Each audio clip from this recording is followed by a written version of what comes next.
National exit test next के संबंध में आज हेल्थ मिनिस्टर साहब ने इस बात का कंफर्मेशन दे दिया है कि ये एग्ज़ाम 2019 बैच पर लागू नहीं होगा। दूसरी बात जो उन्होंने कही है कि इसकी जगह नीट पीजी को नेक्स्ट के रूप में यूज़ किया जाएगा। इसका मतलब हुआ कि जैसे एफएमजी का एग्ज़ाम होता है, जिसको क्वालिफाई किए बिना आप बाहर से डिग्री लेके तो भारत में आ सकते हैं, लेकिन यहाँ पर आप अपनी प्रैक्टिस स्टार्ट नहीं कर सकते हैं, रजिस्ट्रेशन नहीं करवा सकते हैं। तो उसी तरह से यहाँ पर अब नेक्स्ट एग्ज़ाम को लिया जाएगा और नीट पीजी ही नेक्स्ट की तरह काम करेगा।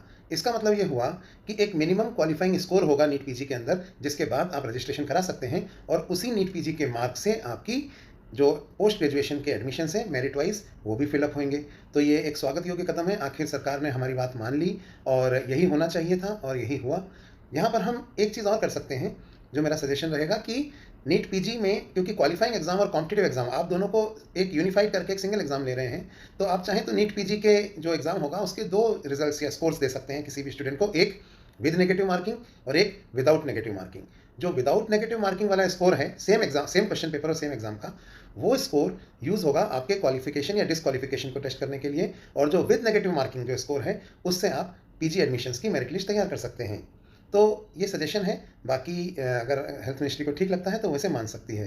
तो यहाँ पे एक तरह से जो हमारी कोशिश थी सरकार तक अपनी बात पहुँचाने की, सरकार ने हमारी बात सुनी। मैंने आपसे पहले भी कहा था गवर्नमेंट विल लिसन, और अब हमें किसी भी तरह के लिटिगेशन में जाने की ज़रूरत नहीं है।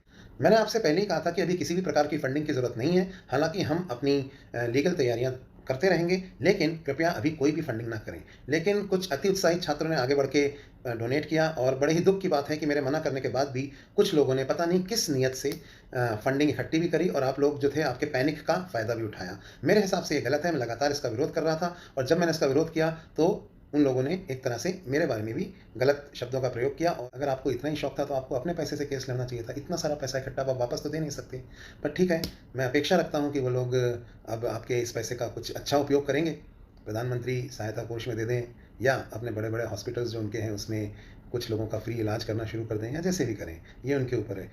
मैं आपसे हमेशा ये बात कहता हूँ कि थोड़ा धैर्य रखिए, और हर काम को करने के दो तरीके होते हैं, कार्यपालिका और न्यायपालिका।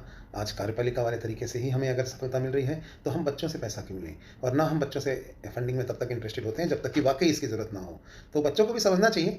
इतने साल हो गए आप लोग मुझे देख रहे हैं, फिर भी आपको विश्वास नहीं होता। कोई भी आता है और आपको इमोशनल करके पैसे मांगने लगता है, और आप लोग फंडिंग करना शुरू कर देते हैं। मैंने आपसे कहा था ना कि अभी फंडिंग मत कीजिए। अब आपका वो पैसा गया। मैं अपेक्षा यही रखता हूँ कि जिन लोगों ने ये फंडिंग ली है वो इसका कुछ सदुपयोग करेंगे और आपके पैसे का कुछ अच्छा उपयोग होगा। पर आवश्यकता नहीं थी इस केस में। अब प्रधानमंत्री सहायता कोष में भी दे सकते हैं।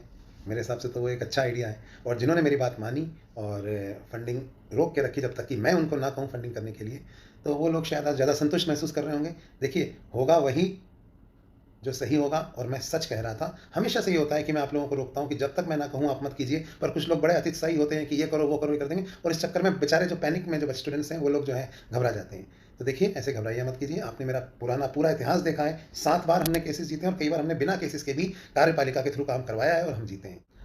हमारा ये अभियान भी सफल हुआ। सरकार तक हमने अपनी बात पहुँचाई और सरकार ने हमारी बात सुनी। हम धन्यवाद देते हैं भारत सरकार का। तो इस जीत के लिए आप सबको बहुत बहुत बधाई। सत्यमेव जयते। जय हिंद।